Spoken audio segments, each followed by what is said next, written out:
Welcome to the ModSports, part of the KMSC Race Day package, which goes with Superlap Scotland and the Scottish Legends Cars Championship. Now into their second year as part of the KMSC, this is a full championship status.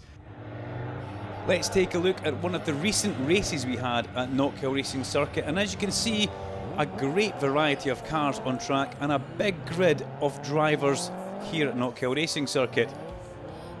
High powerful cars all the way back to the diminutive little mini at the back of the class. You have racing for everybody all the way through the field.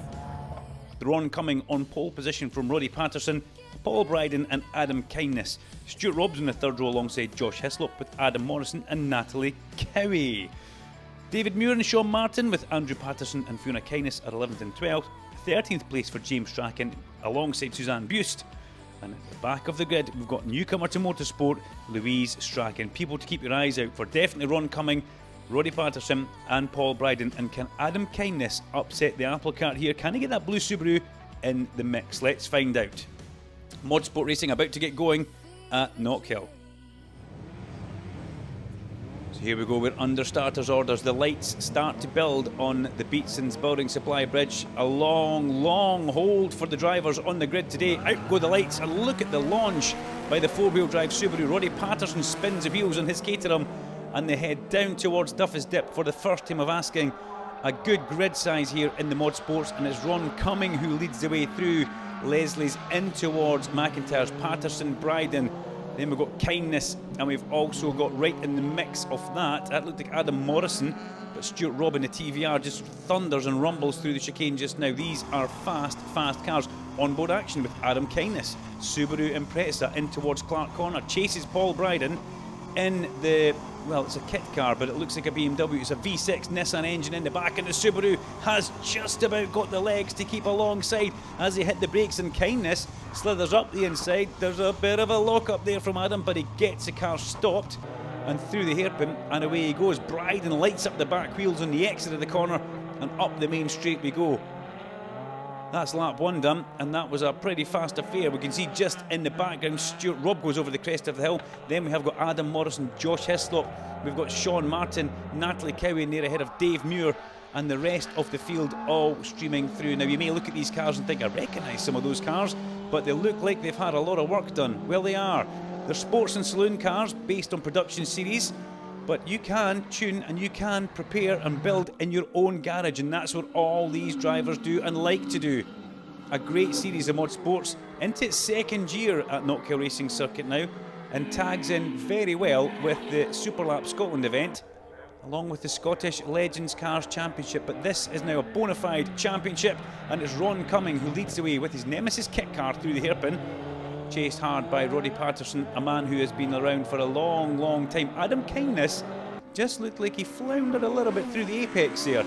Paul Brydon getting a good run up the main straight. Can that Solution F car, as it's called, get a move in towards Duffus? It can. Kindness doesn't defend that too much, going over the crest of Duffus as it swooped down through Leslie's and then pick a braking point for McIntyre. As you can see, the wiper is on the Subaru. There is a little bit of drizzle in the air at the hairpin. More wipers on these cars. Adam Morrison chased and pushed hard by Sean Martin. Sean Martin, a graduate from Superlap Scotland, came to the series last year and dabbled with a few races, enjoyed it a lot, and has now gone from Superlap Scotland into ModSports, and he really is finding his feet here. A couple of cars in the pit lane, Andy Patterson being one of them, and that's David Muir. Unfortunately, looks like he's retiring as the pit crew go over and do a little bit of love and support. Morrison fights back as they go through Duffus Dip, and Leslie's on Sean Martin.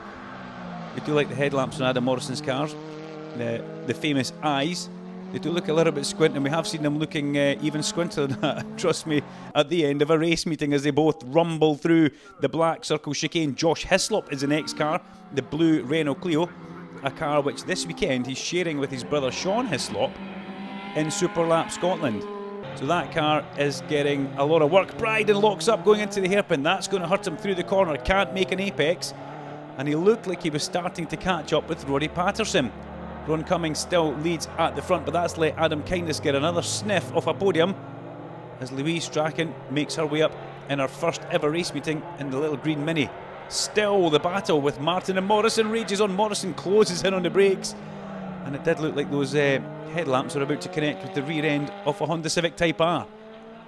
As we go up the main straight, 5 laps completed of this race. Josh Hislop still a little bit on his own just now, looking for someone to have a bit of a battle with. Sean Martin looks on paper to have the pace here. Morrison is hanging on by his fingernails as they go through McIntyre's and drop down Butcher's. Ron Cumming on lap 7 though leads as he comes through, and the top 4 are all starting to close back up now. Ron Cumming leads the way through through chicane, followed by Roddy Patterson. Then, yeah, definitely catching now is, as they go up the back straight, where's Adam Kindness gone actually?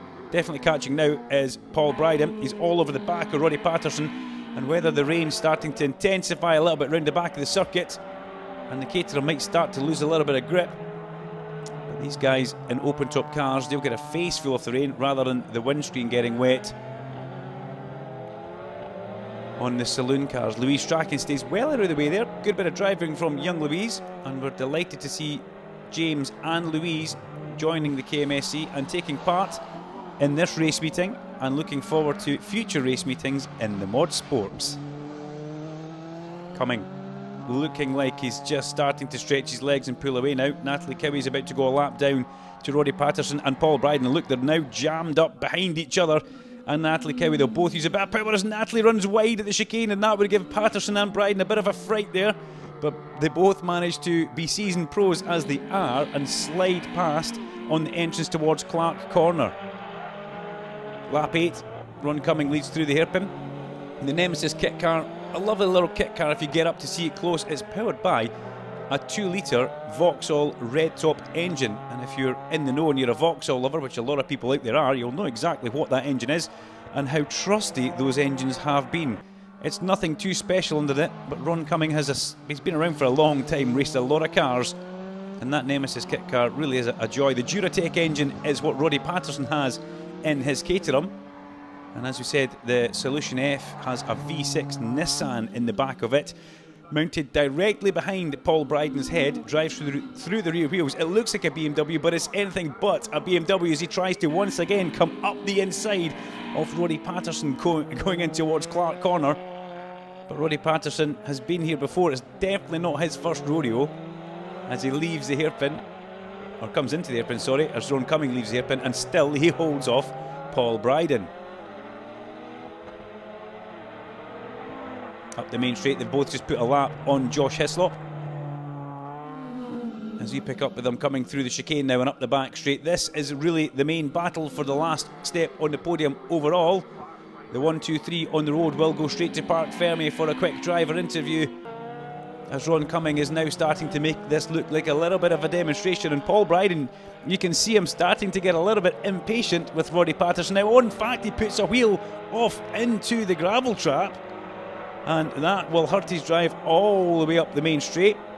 And as he gets back on track though, he's already starting to catch up round the back with Roddy Patterson. The conditions are just slippery enough to cause enough worry for these drivers, but not enough to make spray or water on the track, as into the hairpin, still on the slick tyres we should add, come the first 3. These guys all run on slick tyres, and out there in the rain, rather you than me. It's just that moment where you hit the brake pedal, you lock up a wheel, and you really are a passenger from there on. Brydon has got himself back together as they go up the main straight over the crest of the hill. He still pursues Roddy Patterson, and everybody pursuing this man at the front. We see Suzanne Buist coming through shot. That's Fiona Kindness actually going through shot. Fiona Kindness, a seasoned pro when it comes to mini racing. And we've seen Fiona driving the Subaru, which we've seen Adam in many times as well. So Fiona gets well out the road of Roddy Patterson and Paul Brydon as they climb up towards Clark Corner. Where is Brydon going to get a manoeuvre made that sticks? He's tried quite a few times going into Clark Corner, but it's always been countered by Roddy Patterson on the way through and out of the corner. Will it be that lunge at the hairpin, the famous lunge? He's actually got past on the exit of Clark, so we've missed that off camera. Off camera, Brydon gets himself into second place as they start lap 14 of this race. And Brydon starting to possibly have thoughts on Ron Cumming, but Ron looks too far up the road in that Nemesis kit car. for Brydon to do anything about, as look at the style of the BMW Solution F car that comes through Leslie's. And it sounds fabulous as he goes towards the chicane. Here's Adam Kindness, dropped off the pace quite considerably, has Adam. And that doesn't sound good at all. This looks like it's a retirement for Adam Kindness up to the chicane. Meanders through. Will he pull to the right hand side? Yes. And get on the grass? Not quite, yes. Not quite yet. What a shame for Adam Kindness. That's going to be a DNF. A long race taking its toll on the Subaru. As we pick back up with Ron Cumming going over the crest of the hill onto lap 16. Paul Brydon now in a fine second place. Chases down as we see Suzanne Buist and I believe Natalie Cowie just going out of shot. Oh, Roddy Patterson heads for the pit lane. What a disaster this late in the day. Roddy Patterson heads for pit lane, race over. He's been chasing a bit of a misfire for quite some time, and let's hope that's not reared its ugly head yet again. As look how much Paul Brydon has clawed back towards Ron Cumming towards the end of this race. Ron doing just exactly what he needs to do and no more, as Adam Kindness is now just a paying spectator at the side of the road at Clark's. They've both just gone past Stuart Robb in the TVR Tuscan as well. Stuart maybe slithering about too much on the big slicks. But into the hairpin, it's number 9, Ron Cumming, comes through in his Nemesis kit car. A couple of gear changes up towards the checker flag and it's made ready for him. Ron Cumming takes the checker flag. Paul Brydon comes home in second place. He'll be delighted with that when he fought hard there with Roddy Patterson. And Roddy Patterson, unfortunately, in the pit lane. Stuart Robb will take third place on the road. So the results are coming in the Nemesis kit car from Paul Brydon in the Solution F BMW M3 and Stuart Robb in his TVR Tuscan. Ron Cumming wins Class B. Paul Brydon wins Class A. The winner of Class G was fourth on the road, Sean Martin. The winner of Class H will be Fiona Kindness, who comes home in 8th place overall. And quite a few drivers not classified. But it's coming from Brydon with Stuart Robb, Sean Martin, Adam Morrison, Josh Hislop in 6th, Natalie Cowie 7th, Fiona Kindness 8th, James Strachan and Suzanne Buist. Finishing third on the road and involved in a pretty heavy battle all the way through the race. Stuart Robb, that must have been very tricky at the beginning with the rain coming down. Yes, there was no way of knowing how bad it was, and you can't actually see the track and you don't know if it's wet or it's getting wetter. You can only feel it coming through the tyres. And the first sign of it is when the front wheel started to chatter going across the hairpin, and so the hairpin got it first. It was really quite bad midway through the race, but it changed from there to down at the end here going into Duffus, so it must have been moving that way up the track. So yeah, not easy. So post-race interview with Paul Brydon, and now the rain really starts. But Paul, it was like this at the beginning, and it was treacherous for you guys out there, but you coped so well. What's the big car like on slicks in the rain? It's very hard to get heat into the tyres when there's just even drizzle on the track. But once you get a few laps in and get the heat in them, it understeers at the start, but you can start pushing on through the corners once you get the temperature up. And as the rain intensifies now, the battle with Roddy Patterson, you caught him, you were pressurising him. Where did you manage to make the manoeuvre, and did you see it coming, or was it something you knew you could do? He was faster in places, I was faster than him. There was a couple of times I nearly ran up the back hill and it might have looked as I was trying to pass him, but I was actually moving out the way of him. I was quicker into the braking of the hairpin and also into Clark, so I was maybe going to set something up then, but I think he must have had a problem because he put his hand up and I passed on. So. Ron, first of all, that must have been horrible for you. First man on the road, driving into a wetting track, tricky stuff. Well, that's right, but with the open top and the rain on the visor, it kind of gives you a good indication of what's happening. So, but the track felt okay. It wasn't too greasy, and I just kept looking in the mirrors, like making sure everybody was keeping me honest. You had Roddy Patterson for company at the beginning, and he did keep you very, very honest, but your pace just showed towards the end. Yeah, well, that's right. Like, I mean, you have to do what you have to do, to stay in front.